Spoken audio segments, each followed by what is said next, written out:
On Mother's Day, I received a card. My son insisted I read it out loud. Everyone was watching, and then the words cut me open. Roses are red, violets are blue. You're a heavy burden. No one wants you here. Laughter filled the room. And in that moment my heart shattered. Hi guys, my name is Kate. I'm a 55-year-old mother that carries the weight of sacrifice in her weary eyes and silver hair. Once the pillar of her family, she now finds herself unloved and unwanted. Until one cruel moment changes everything. I had woken up that morning with no expectations. At my age, I had stopped expecting much of anything from my children. Still, deep inside my weary heart, there was a tiny spark of hope. Maybe today would be different. Maybe today they would remember not just what I was but who I had been to them.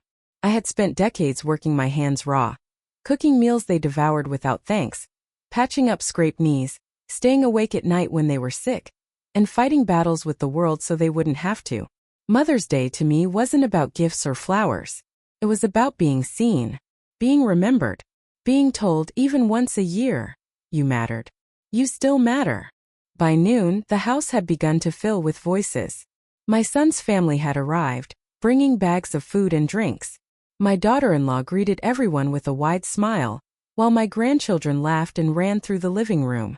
My son, tall and grown, looking so much like his late father, carried himself with a confidence that always made me proud. Even when he was quiet, even when he seemed distant, I told myself that somewhere inside, the boy I raised still loved me. The table was set, the food steaming with flavor, and the smell of roasted chicken mixed with the sweetness of a chocolate cake sitting at the center. My heart felt lighter watching the family together. For a fleeting moment, I believed this would be the Mother's Day I had prayed for. A day where love would be stronger than silence, where I would not feel like a stranger in my own home.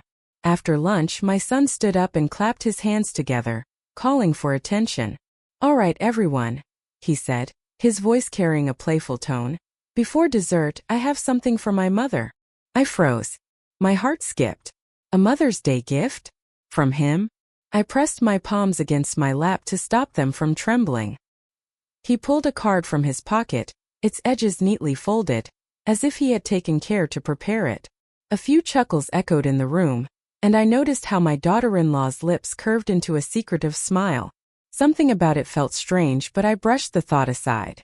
My son walked over and placed the card in my hands. His eyes met mine briefly, and I wanted so badly to see love in them, but there was only amusement. "Read it out loud, Mom," he said, a smirk tugging at his lips. My chest tightened, but I nodded. My fingers opened the card, the paper smooth and stiff beneath my old, calloused hands. I cleared my throat, the room growing silent as all eyes turned to me. My grandchildren looked up, wide-eyed, waiting. My son's friends, who had been invited too, leaned in curiously. I began to read, my voice soft at first. "Roses are red, violets are blue." So far, it sounded like the beginning of a sweet rhyme. My heart leapt with a fragile hope. Perhaps it would say, "I love you, Mom," or "Thank you for everything." I held on to that tiny thread of belief as I read the next lines aloud. "You're a heavy burden. No one wants you here." The words sliced through me like a blade. For a moment, silence filled the room. My voice cracked, but I forced myself to finish, hoping, praying, that maybe it was just a cruel mistake, a misunderstanding. But before I could even process the sting, the silence was broken. Not with apologies, not with comfort, but with laughter. First, it was my son, his shoulders shaking with amusement. Then his wife, her laugh sharp and loud. Even some of the guests chuckled, trying to hide their smirks behind their hands. My grandchildren giggled without knowing why, only because laughter is contagious. I sat frozen, the card trembling in my hand. Laughter. On Mother's Day. My expense. The room blurred as tears stung my eyes. My face burned with shame. I could feel every wrinkle on my skin tightening as humiliation settled over me like a heavy cloak. I wanted to disappear, to melt into the chair I was sitting on, to run far away from the very people I had given my life to. In that moment, it didn't matter how many years I had worked double shifts, how many nights I had stayed awake nursing them, how many dreams I had buried just to give them a chance at life. None of it mattered. To them, I was nothing more than a burden, a punchline, a joke to be laughed at on a day meant to honor me. Laughed at on a day meant to honor me. I forced a smile, the kind that breaks you inside, and lowered my gaze to the card. The words glared back at me, mocking me, as if ink on paper had the power to strip me of my dignity. Inside my mind, a voice whispered, "Is this who you are to them? Just an old woman in the way? Just dead weight?" But another voice, faint yet firm, rose from deep inside me. "No, you are more than this." Still, the damage was done. That Mother's Day scene, meant to celebrate love, had turned into the most humiliating moment of my life. The laughter in the room did not fade quickly. It echoed, bounced against the walls, and sank into my skin like poison. Every chuckle, every smirk, every whisper tightened around my heart until I could hardly breathe. I sat there, still holding the card, the paper shaking in my hand as though it carried the weight of 1,000 stones. I wanted to believe it was a joke gone wrong, that my son didn't mean the words written on the page. But his laughter, deep, full, unashamed, told me the truth. This was not a mistake.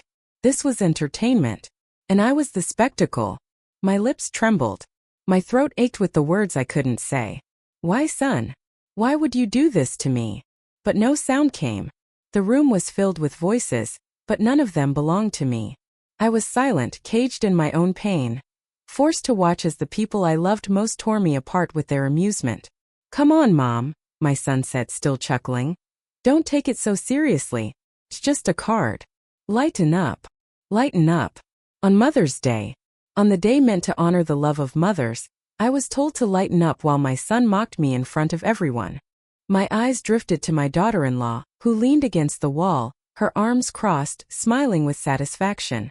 Her eyes sparkled, not with kindness, not with sympathy, but with triumph. It was as if she had orchestrated this, as if she relished in my humiliation. And maybe she had. She had always seen me as an obstacle, an extra mouth in the house, a shadow that reminded her she was not the queen of this family. I glanced at the grandchildren, their small faces lit up with innocent laughter. They didn't understand the cruelty of the words I had read aloud. To them it was a rhyme, a silly joke. But one day they would understand. One day they would know what it meant to be betrayed by the ones you gave your life to. The walls seemed to close in on me. My chest tightened as though invisible hands were squeezing the life out of me. I lowered my gaze, staring at the tablecloth beneath my trembling hands. The bright flowers stitched into the fabric blurred with the tears welling in my eyes. I wanted to leave. I wanted to run far away from that room filled with laughter that was meant to cut me down. But my legs felt heavy, rooted to the chair. And a voice inside me whispered, "If you walk away, they will say you are weak. They will laugh louder." So I stayed. I sat there in silence, swallowing my pain, forcing my tears to stay hidden. Inside, though, I was screaming. My heart was screaming. My soul was screaming. I remembered the long nights when I had carried my son on my back as a baby, too tired to walk but too small to understand. I remembered the nights of fever, when I sat by his bedside, wiping sweat from his brow, praying he would make it through the night. I remembered the mornings I left for work before the sun rose, so that he would have shoes on his feet and books in his hands. And now that same son had handed me a card that said, "You're a heavy burden. No one wants you here." The words replayed in my mind over and over again, each time slicing deeper. A burden. Unwanted. Unloved. I wondered if he had written the words himself, or if they had come from someone else. Was it truly his voice in that card, or the echo of whispers planted by others? Either way, he had chosen to give them to me. He had chosen to humiliate me. The cake on the table, once a symbol of sweetness, now looked bitter. The food smelled sour. The decorations felt like mockery. I was no longer a guest of honor. I was the target of ridicule. My heart ached so violently I thought it might stop beating. And yet, I forced myself to lift my chin, to steady my voice, to smile through the storm raging inside me. Because if I broke down in front of them, if I let them see my tears, they would win. But even as I smiled, my thoughts betrayed me. Am I truly unwanted? Have I lived too long, become too much of a weight? Is my presence nothing more than an inconvenience? The humiliation was not just in the words. It was in the silence that followed. No one defended me. No one stood up to say, "That's not fair," or "Don't treat her that way." They let me drown in the cruelty, and their silence was louder than the laughter. I excused myself quietly, rising from the chair as though my body were made of glass that could shatter with one wrong step. I walked to my room, each step heavier than the last. Closing the door behind me, I leaned against it, my chest heaving. Finally, the tears spilled, hot and relentless, pouring down my cheeks.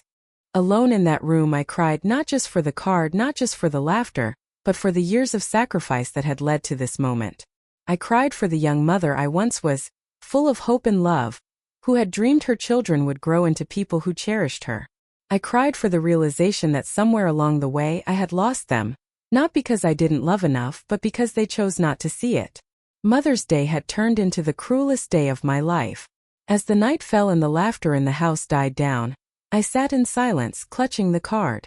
My fingers traced the hateful words, my tears blurring the ink. A heavy burden. No one wants you here.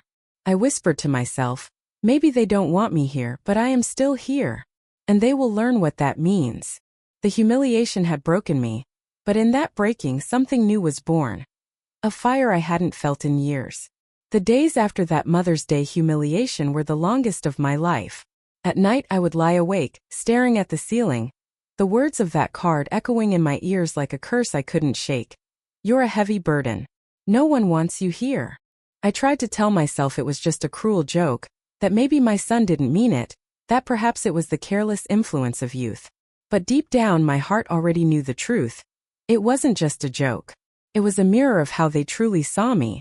I began to notice things I had once ignored. The hushed whispers behind my back when I entered the room. The rolling eyes when I asked for help. The way the laughter from my children and grandchildren would die down the moment I appeared. My presence had become an interruption in their lives. And yet, hadn't I given them everything? I remembered the long years when their father abandoned us, when I carried the entire weight of the household on my shoulders. I had scrubbed floors for strangers, stitched clothes late into the night, skipped meals just to make sure they never went hungry. I had turned my hands rough and calloused so theirs could remain soft and carefree. And now those same hands trembled every time I reached for a cup of water, because even the smallest request made me feel like a burden. One afternoon, I overheard a conversation that pierced my soul deeper than any card could. My son was speaking to his wife in the kitchen. His voice was low, but I was sitting just beyond the wall. She's getting old, he muttered, frustration heavy in his tone. We can't keep doing this. Always needing something, always sitting around. And what if she gets sick? Do you know how much that will cost us? We'll be the ones paying for everything. His wife sighed, as though she had been waiting to say this. Exactly. I've been telling you she should move in with your sister or, better yet, a nursing home. She doesn't belong here forever. I froze. The words cut through me like sharp glass. They weren't talking about me as a mother anymore. They were talking about me as if I were a piece of furniture taking up space, something inconvenient, something to be moved. I pressed my hand against my chest, trying to steady the storm inside. So it was true. The card wasn't just a cruel prank. It was the truth. My son saw me as a financial weight, a problem to be solved, an unwanted guest in the very home I had helped him build with my sacrifices. And then came another revelation, one that turned my humiliation into something darker, something sharper. A few days later, my eldest daughter came to visit. Unlike her brother, she was always softer with me, though distant. That day, however, she seemed troubled. She sat with me in the garden, her fingers fidgeting with her scarf. Finally, she whispered, "Mama, I think you should know something. Don't hate me for telling you, but it's better you hear it from me than discover it later." My heart raced. "What is it?" She hesitated, then said, "They're already talking about your will. About what's yours, your savings, your land back in the village. They argue about it when you're not around. To them, you're not just a burden. They're waiting for what you'll leave behind." I felt the world tilt. For a moment I thought I might faint. The betrayal wasn't just emotional, it was greedy. They weren't just tired of me. They were already measuring my life in terms of inheritance. To them, I wasn't a mother anymore. I was an account to be closed, a property to be divided. Tears welled in my eyes, and my daughter looked at me with pity. "I'm sorry, Mama. I don't want to hurt you, but you need to know. Be careful with your trust." That night I sat in silence, staring at the photographs on the wall. Smiling faces, birthday parties, weddings, celebrations I had fought so hard to make possible. My children had grown strong because I had chosen to be weak for them. They had stood tall because I had bent my back to lift them. And now? Now they wanted me erased, discarded, so they could live freely without the weight of my existence. The more I thought about it, the clearer everything became. My son's cruelty, his wife's impatience, the cold glances, the bitter laughter. It was all connected. The Mother's Day card wasn't a slip of the tongue or a childish prank. It was a carefully chosen message. It was a performance. And everyone who laughed was in on it. They wanted me to feel unwanted. They wanted me to feel like a burden. Because if I believed that, if I accepted it, then maybe I would step aside quietly. Maybe I would sign away what little I had. Maybe I would go to a nursing home, fade away into silence, and let them claim the rest of my life without resistance. But they had forgotten one thing. I may have been old. I may have been tired. But I was not weak. And I was not stupid. That night I prayed to God, not for relief but for clarity. And clarity came. I remembered the years I had managed everything alone, the cleverness I had to develop to stretch every coin, the strength I had to find when I had nothing but despair. Those qualities were still in me. Buried perhaps. Dismissed by my children certainly. But not gone. I looked in the mirror and saw not a burden but a survivor. A woman who had raised a family from ashes. A woman who had endured hunger, betrayal, loneliness and still stood tall. And I decided then, I would not let them erase me. I would not let them write the final chapter of my life in cruelty and greed. If they wanted to play with my dignity, they would soon learn that the woman they underestimated still had power, more than they could ever imagine. After nights of sleeplessness and tears, a strange calm began to grow inside me. It wasn't the calm of surrender. It was the calm before a storm. I had lived my entire life sacrificing, giving, bending and forgiving. But now, for the first time in my life, I realized I owed no one my silence. They thought I was weak because my hair had turned gray. They thought I was finished because my hands trembled when I poured tea. They thought they could strip me of my dignity, laugh at my pain, and still inherit what I had built with my blood and bones. But they had forgotten I still had control. And I still had secrets. The next morning, I quietly gathered my most important belongings. I took out my savings book, the land documents, the small jewelry box I had kept hidden for decades. Every piece of paper, every coin, every certificate, they had all underestimated me, but I had been careful all my life. I locked everything away and made an appointment with a lawyer in town. Nobody knew. I wore my plain shawl, walked slowly with my stick, and entered his office like any ordinary old woman. But the fire in my heart that day could have burned down buildings. I want to change my will, I told him firmly. And I want it done in a way no one can challenge. The lawyer raised his eyebrows, surprised at my sharpness. He listened carefully as I explained. I would not leave my wealth to the ones who mocked me, who treated me like a burden. Instead, I would divide it in ways that would shock them all. A portion would go to charity to help women abandoned like me. Another portion would go to my eldest daughter, the only one who had shown me honesty, even if it was painful. And the rest? I kept it in a trust that would only be revealed after my passing. By the time I left the lawyer's office, my steps were lighter, my back straighter. They thought they were writing the ending of my story, but I was writing it myself, with ink made of dignity and strength. It didn't take long for an opportunity to come. A week later, my son invited his siblings and their families for dinner. I knew what the evening would be like. Laughter, small talk, me sitting quietly in the corner, invisible. But this time I was not going to sit in silence. As we sat around the table, I waited for the right moment. My son's wife made a comment about how busy everyone was taking care of me, and the room filled with forced laughter. That was it. I placed my spoon down and stood. My voice was steady though my heart pounded. I have something to say. The room went quiet. Every eye turned to me, surprised, perhaps even irritated that I dared to interrupt their little performance. I looked directly at my son. On Mother's Day you gave me a card. Do you remember the words? His face flushed. He shifted uncomfortably. It was just a joke, Ma. A joke. My voice cut like a blade. A joke that said I was a heavy burden. A joke that told me no one wanted me. A joke that made this entire family laugh at me like I was nothing. No one dared to speak. The silence was suffocating. I let it linger. Let them taste the discomfort I had been swallowing for years. Do you know what burden is? I continued, my eyes burning with unshed tears. Burden is working 3 jobs so your children don't starve. Burden is walking miles in the rain to bring medicine when you're sick yourself. Burden is hiding your hunger so your children can eat. And I carried all of that, without ever calling you a burden. Their faces were pale now. Some looked down, others shifted in their seats, unable to meet my gaze. But you dared to shame me, to laugh at me, to treat me as though my years of sacrifice meant nothing. And all because you are greedy. Because you are waiting for me to die, so you can fight over what I leave behind. Gasps filled the room. My son's mouth opened, but no words came. My eldest daughter looked stricken, her eyes wide with both guilt and relief. She knew the truth was finally out. I straightened my back. Well, let me give you some news. You will inherit nothing. The words dropped like thunder. Their faces twisted, shock, disbelief, anger. My son leapt to his feet. What are you saying, Ma? I have changed my will, I said calmly, almost sweetly. You who called me a burden will get nothing. You who laughed at me will receive nothing. Instead, my wealth will go to causes that matter, to people who understand dignity and respect. And to the daughter who told me the truth, who did not hide your cruelty from me. The room erupted.